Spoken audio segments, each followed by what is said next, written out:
If he wants to make some money, Floyd want to make some money. If he wants to make some money, he could fight your guy Jake Paul. No, with him too, but he could fight the guy, not Manny Pacquiao. Manny won't fight him again. But I'm talking Canelo? About not Canelo, Crawford. Oh, Terrence Crawford. You can't force Usyk to fight anybody. You can't force anyone to fight anybody. You know, the will has to be on the Usyk's side. Can you miss? And because his range control is so good, he's in. His nickname's the cat. He's in like a cat, and he is so accurate with what he's doing. He makes you miss, he makes you pay. That's the art of the sweet science. It is the art of getting hit. During a conversation on his podcast with Shaquille O'Neal, Mike Tyson said that if Floyd Mayweather Jr. ever got in the ring with Oleksandr Usyk, it would be a one-sided beating. Tyson explained that Floyd has been making massive money around the heavyweight spotlight without facing real danger, using his name and reputation instead of taking on serious risks. According to Tyson, every time Floyd comes back to fight, it's mainly about the paycheck, not proving anything against top competition, and he carefully chooses safe matchups while staying far away from someone as skilled and dangerous as Usyk. I'm going with heavyweight. Right. Yes. Yeah, Floyd feels like in a different category completely. He made heavyweight money, but I'm talking about the heavyweight sluggers. Yes. I don't know if we're ever going to get to the heavyweights again. Huh? Speaking of No, Floyd, no, that's going to come back again. Always come back. speaking of Floyd, him and Roy Jones been going back and forth. If they were to fight, give me your opinion on who you think would win and why. And would people want to see that fight now? Well, listen, people are all going to hate on Floyd, so they will want to see the fight. They want to see Floyd get beat. But are they going to fight? I know they're going back and forth. I don't know.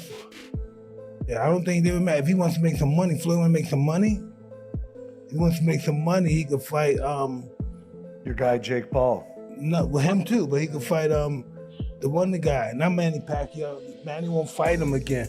But I'm talking Canelo? about not Canelo, Crawford. Oh, Terrence Crawford. Oleksandr Usyk has already proven his greatness beyond doubt at this point in his career. With an Olympic gold medal and major victories over elite opponents, including beating Anthony Joshua twice, he has earned the right to walk away whenever he chooses. Even so, the boxing world can't stop talking about what comes next, as fans and analysts continue to debate potential opponents, fresh challenges, and the kind of fights that could strengthen his legacy even more. Which he doesn't have to do probably because his legacy is secured. He's done basically everything in boxing. And if he was to retire tomorrow, or what could happen, which has been muted, that he was going to have the Dubois fight, and then he was going to have a celebrity fight, you know, like crossover fight with an ex-MMA or something like that, which for me wouldn't be nice, because I think it would cheapen his legacy in some way. But as Addy said, pounds and pence and dollars are what count in this game. Andy, have you spoken, or has Spencer Brown or Frank spoken to you? Because to be fair to Frank, I've spoken to Frank twice since the fight, and he does always say it's Joseph Parker next. It's Joseph Parker next, and he says it with a bit of force as well, as though he's promised you guys that you will be next in line. Has there been a conversation with Frank as to what happens with Joseph? Because I almost feel sorry for Joseph now. It's got to the stage where every time I see Joseph, I'm like, okay, look, when are you going to fight? When are you going to fight? And he has this face of, I don't know. And it's upsetting for me as well, just to see him on the sidelines. Yeah, it's very frustrating for him and for us as a team. But I had a brief conversation with Frank Warren as we were walking back from the ring. I said, it has to be Joe. And he said, we're going to push for Joseph. And Spencer Brown, he said, we're going to push for Joseph. David Higgins, we're going to push for Joseph. But you can't force Usyk to fight anybody. You can't force anyone to fight anybody. You know, the will has to be on the Usyk's side. One name being mentioned as a potential opponent is Joseph Parker, although nothing has been officially announced. At the same time, several other heavyweights are hoping to secure a fight with Usyk. Still, Usyk has openly said that he believes he has just one bout left in his career, and that statement has only increased the curiosity, making the search for his final opponent even more exciting and unpredictable. The will has to be on the Usyk's side. The will for Joe is there. He'll fight anybody, and as he's shown. But the will has to be, and the want has to be on Usyk's team. put your fighter hat on for me if you can, Andy, again. I mean, I saw, it's funny because the video of Dubois getting knocked out, there's you and Joe in the background, and I can see both of your reactions. When you're watching that, I mean, again, you've seen some of the best heavyweights in the world. You've been in camp with some of the best heavyweights in the world. When you're watching that, are you watching it like myself and thinking, okay, this is an all-time great you're seeing? First and foremost, I watched it as a fan and I enjoyed the fight. And I thought Dubois started really well. But there's something about Usyk, isn't it? And just this change after round 1, round 2, Dubois was having some success, landing right hands. Oleksandr Usyk has earned a strong reputation for taking on challenges without hesitation and never stretching out negotiations or dodging difficult opponents. He is respected not just for his skill inside the ring, but for his willingness to fight anyone when the opportunity comes. While many boxers get stuck in long talks, media hype, and promoter delays, Usyk keeps things simple and direct. Once a fight is finalized, he turns his full attention to training and preparation, avoiding unnecessary distractions. This honest and focused mindset has made him one of the most admired figures in boxing, appreciated by both fans and promoters for always stepping up without excuses. The one thing I would say that we have to appreciate from Usyk is how he's so willingly down to fight anybody, right? Typically in boxing, you look at how boxing is structured. You have the Ali Act where a fighter could be like, nah, I don't want to fight him. Okay, well, we're going to strip you of your belt since you don't want to, defend that belt, right? How long does it take us to get a Gervonta Davis to fight, maybe a Devin Haney, or a Ryan Garcia fighting somebody else, right? It takes fucking forever. But now when it comes to Usyk, Usyk, he's the champion. Okay, your next title, person you have to defend against is Dubois. Perfect. Send me the contract. I will be ready. Yeah. You don't get that nowadays in boxing. You don't fucking get that. But when he fights, that's one thing I love about him. Just beating Daniel Dubois in a rematch, the younger guy, and he's made it look easier against him and schooled him and destroyed him. That is the pinnacle of skill in boxing. That's the pinnacle of the fucking sport. Oleksandr Usyk becoming a 3-time undisputed champion in different weight classes did not happen by luck. His move from cruiserweight to heavyweight was built on steady improvement, smart planning, and strong self-belief rather than just adding size. He adjusted his style, refined his strategy, and showed he could handle much larger opponents through sharp movement, perfect timing, and outstanding stamina, which was clear in his back-to-back wins over Anthony Joshua. Those victories proved that skill and discipline can beat physical strength. Outside the ring, he also showed true character by stepping away from boxing to support his country during wartime, earning respect and proving his values reach beyond the sport. Because of his dominance, flexibility, and unbeaten record, many experts now place him in discussions with greats like Manny Pacquiao and Floyd Mayweather Jr., and even though they competed in different eras and divisions, Usyk's skill, bravery, and consistency firmly put him in the conversation among the greatest fighters ever. How high is Oleksandr Usyk all-time on the GOAT list? I've seen a lot of debate that he's top 5 already, top 10, shouldn't be in the top 10 yet. So here's my thoughts on it. I think you can put him anywhere from like number 4 to number 10 all time. But he should definitely be in everyone's top 10. 2-division undisputed champion at cruiserweight and heavyweight. And he probably has the 2 best undisputed runs of the 4-belt era. At cruiserweight, he beat everyone in enemy territory.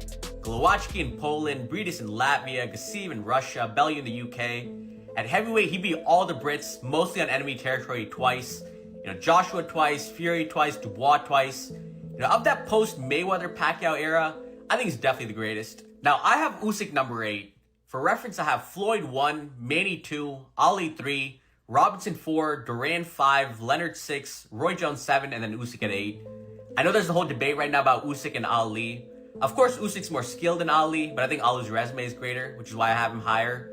But I'm curious to know how high people have Usyk now all time, without recency bias. Floyd Mayweather Jr. has shaped his legacy by making smart decisions inside the ring and in business, with many experts agreeing that he chooses fights that bring huge paydays while limiting danger. He is known for his careful strategy, studying opponents closely and picking matchups that suit his style and protect his unbeaten record. This disciplined mindset has brought him massive wealth and years of dominance, but it also shows he avoids situations where the risk is greater than the reward. If the money makes sense and he controls the terms, a comeback could happen, but only against someone he believes fits safely within his well-planned approach. Yeah, you're fighting the best fighter in the world. Yeah. And you're figuring out a strategy of not how do I win, but how do I last? Yeah, and that was the strategy. I had a good idea that I wasn't gonna be able to knock him out. No, but that's not the goal with a guy like that. No, but Floyd is the most precise and Floyd doesn't care who watches, who likes. It doesn't matter. Right. Floyd only cares about the points. Yeah. If the fight is entertaining, it's for him. It's just a strategy. Yeah. So he's kind of like the beast of fighting. Beast is like, how do I get the algorithm and the numbers? 100%. That's how Floyd is. Do you think he's the great? You think he's the greatest? One of the greatest. Every great fighter in the world says technically there's nobody better. Yeah. Joe Rogan has often praised the defensive skill of Floyd Mayweather Jr., explaining that he can stand right in front of an opponent and still be extremely hard to hit. Instead of relying on non-stop movement or flashy punch combinations, Floyd uses sharp timing, smooth shoulder rolls, and small, exact adjustments to slip clean shots. This style frustrates his opponents, lowers their confidence, and forces them into mistakes. Rogan has also said that even when Floyd seems quiet in the ring, he is actually controlling the rhythm and the mental side of the fight, proving his defense is as psychological as it is physical. In a similar way, Oleksandr Usyk stands out for his smart, fluid footwork, which helps him manage distance, stay balanced, and break down opponents with calm control. It's all like slight slips away, and it's slight motions, which is all you need to get away from a punch, right? You don't want to move too far. You're wasting a lot of energy and you can't counterattack. One of the best things about Floyd, and one of the most brilliant things about him, he's one of the most elusive fighters of all time, but he didn't move around. He stood right in front of you and you couldn't fucking hit him. That's true mastery of space and true mastery of technique. In my opinion, he's the best boxer that's ever lived. Yeah, I mean, I'm not qualified to rank people, but I watched when he was making that ascent towards it. It ended up being 50, He just fought last weekend, this weekend. Yeah, he fought a match against John Gotti's grandson, which is crazy. That's scary for a lot of reasons. Yeah, for a lot of reasons, right? But this is the second time they fought. The first time they fought, it ended in a brawl. Like a bunch of people jumped in the ring. It was crazy because they stopped the fight because they were talking too much shit to each other and holding on to each other too much. So the referee stopped the fight for whatever reason, I don't know. And in this fight was even crazy too because the first referee was terrible. And the referee said Floyd Mayweather hit him behind the head. Absolutely incorrect call. Floyd threw a right hand and it caught him on the side of the head, and the referee claimed that it was behind the head. So Floyd fired the referee in the middle of the bout. He stops the bout. He's like, get the fuck out of here. Get out of here. Because he's the promoter also. Well, I guess. I mean, also, it's Floyd Mayweather. Like, what's the referee going to do? Fuck you? I'm going to stop the fight? Like, also, they're in Mexico City. Like, you could get killed. Like, just get out of the ring, buddy. So Floyd throws this punch, and he's Adam Catterall has likened Oleksandr Usyk's movement in the ring to ballet, and the comparison fits perfectly. Usyk glides with smooth, controlled motion, staying balanced while constantly changing angles, making it tough for opponents to keep pace. Fighters often look stiff and awkward against him, unable to match his timing or flow. His rhythm, speed, and footwork confuse even seasoned opponents. He moves fast without rushing and attacks aggressively without unnecessary risk, leaving heavyweights who depend on sheer power struggling to handle his precision and control. And I did notice his foot movement. He was just moving away, so Dubois couldn't hit him. Couldn't get near him. And then when he was punching Dubois, he made him look like in football terms, he made him look like a non-league player. He made him look bad. Mate, that's the beauty of Oleksandr Usyk. His training with his little mate Vasyl Lomachenko, they came through the pro ranks together, well, amateur and pro ranks together, and their training regimes are completely off the textbook. They don't do it like everybody else does it. There's a lot of ballet, for example, that they use. There's a lot of gymnastics. There's a lot of different techniques, in their training that they incorporate into the game. And you can see it with the way that he fights. He is like a brutal ballerina. His footwork is absolutely sensational. What he does, he stands in range just enough, so therefore the guy that he is fighting believes that he's going to get hit in a moment, so therefore mentally you're constantly working, and therefore you're throwing at times where he's then making you miss, and because his range control is so good, he's in. His nickname's the cat. He's in like a cat, and he is so accurate with what he's doing. He makes you miss, he makes you pay. That's the art of the sweet science. It is the art of hitting and Lennox Lewis recently expressed his respect for Oleksandr Usyk, saying he would have welcomed the chance to face him in the ring. Lewis pointed out that no current fighter has truly figured Usyk out, though he believes he might have been able to. His remarks show the high regard Usyk holds among boxing legends and highlight the skill and complexity that make him such a tough opponent. Recognition from a fighter of Lewis's stature only adds to Usyk's growing legacy. Couldn't catch this IFL TV. Appreciate Lennox stopping. A stunning win there for Oleksandr Usyk tonight here at Wembley. What did you make of it? Great win. You know, he did the right things. He did a lot of good things in the fight. I thought Daniel came out a bit too strong. You know, should have took his time, especially the first round. And, you know, he was overreaching a little bit and he got caught. Is there anyone on this planet, an active fighter, that can beat this man? He's got back-to-back wins or double wins over Fury, Joshua, and now Dubois. I mean, it's phenomenal coming up from cruiserweight. It's phenomenal. I wish I was in this era to box, because I would have loved to box him. And, you know, I can't see why nobody can't figure him out. I would be able to figure him out. Oh, yeah, Usyk is the best of this era. And he does the right things. He moves well. He doesn't get hit. And he's elusive. And he's hard to beat. Lennox, just the final one. What would be your advice to Daniel Dubois? He's come back from losses before, obviously Joe Joyce, etc. But what would your advice be to this 27-year-old lion? Keep up with boxing. You know, this shouldn't. You know, he should learn from this and bring it to the next fight. I don't think he should quit. I think he's got a long, good life in boxing. Lennox, much appreciate your time this week. Have you got anything else you'd like to say? Yes, Lennox Lewis is the best. I laid them all to rest. I'm the pugilist specialist. Nobody can test. Love that. Top man. Chris Algieri has praised Oleksandr Usyk, saying he doesn't just win, he makes elite opponents look ordinary.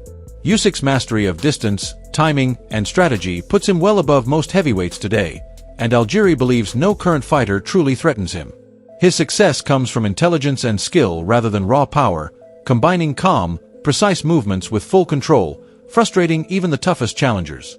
From his early cruiserweight days to becoming unified heavyweight champion, Usyk has always chosen the hard path, never waiting for opponents to weaken or taking easy fights, consistently proving himself against the best. This approach has earned him immense respect from fans, fighters, and analysts, building a legacy defined by challenge, discipline, and unmatched excellence rather than just protecting an unbeaten record. I'm sorry. I can't help it, man. I fucking love this. Honestly, I fucking love this game.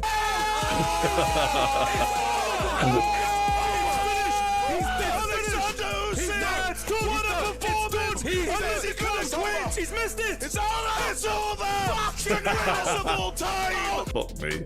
I'm sorry for going on like a lunatic, right? But it was unbelievable. And it's funny how this fight all came about, right? The controversy in the last fight, which for me was never controversial. It was a low blow, simple as that. And I don't think we've ever seen Oleksandr Usyk ever look for an easy way to win. In fact, I think of all the fighters on planet Earth, he is the one who takes the hardest road to win. There's no tune-up fights for Oleksandr Usyk. It's the biggest fight in a heavier weight than he should even be fighting at, and he makes life harder for himself, not easier. And I think he has proven his character time and time again. But yet he was accused of not being, you know, a real Christian because he was a cheat. He was accused of deserving an Oscar because he was a play actor and robbing Daniel Dubois of what should have rightfully been his, which was a world title. And after the Tyson Fury fight, Daniel Dubois stepped in the ring and called him out, and Oleksandr Usyk immediately turns to Turki Al-Sheikh and says, Mr. Excellency, make the fight. He had no problem in setting this up, and immediately you kind of think he was in the middle of talking about his, you know, his father. I think at the time it was an emotional moment. That's a time where when you've accomplished what he's done, you deserve respect, and I think he was disrespected there, and I think he took that personally, in the words of Michael Jordan. Now in the first round, Oleksandr Usyk did exactly what he needed to do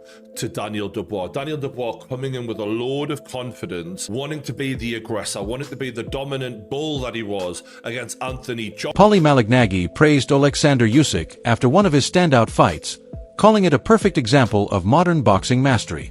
He pointed out that Usyk's footwork isn't just fast, it's highly intelligent, constantly shifting angles and adjusting stance and balance to control the pace. This makes it very hard for opponents to predict his moves or land clean shots, often forcing them to overreach or hesitate, giving Usyk openings for precise counters. He doesn't depend on sheer power or knockouts. Instead, he methodically breaks down opponents using accuracy, rhythm, and spatial awareness. Malik Nagy says this mix of sharp thinking and disciplined technique makes Usyk one of the most dangerous and unique fighters in boxing today. In the rematch, stops him early. Was it 4 or 5? I don't even. I'm so caught up in the moment. I don't even know which round it was. It was 4 or 5. But man, it was in the first half of the fight. What a performance by Oleksandr Usyk. And a lot to discuss here, guys. A lot to break down here. First off, Dubois much more successful in the first fight than the second fight. Was the wet ring? Did the wet ring have anything to do with it? I saw in the post-fight interview, Dubois was asked about why he couldn't land his jab. What do you guys think? Was obviously Usyk's gonna make some adjustments. I think the adjustments are gonna be made in rematches. But did the wet ring? Because I thought the wet ring had a big part to do with why Usyk had some trouble in that first fight. And a wet ring hurts footwork guys more. I was a footwork guy. I've worked out sometimes in wet rings. It's frustrating. I've actually thrown temper tantrums in gyms over rings being too wet. So back in the day, not now. But what I'm saying is, to fight in a wet ring, that had to have some effect on Usyk and his footwork, because he's a footwork guy. And tonight you just saw his footwork was stupendous, magnificent. That's a wrap for today. Thanks for watching, and make sure to catch the next video.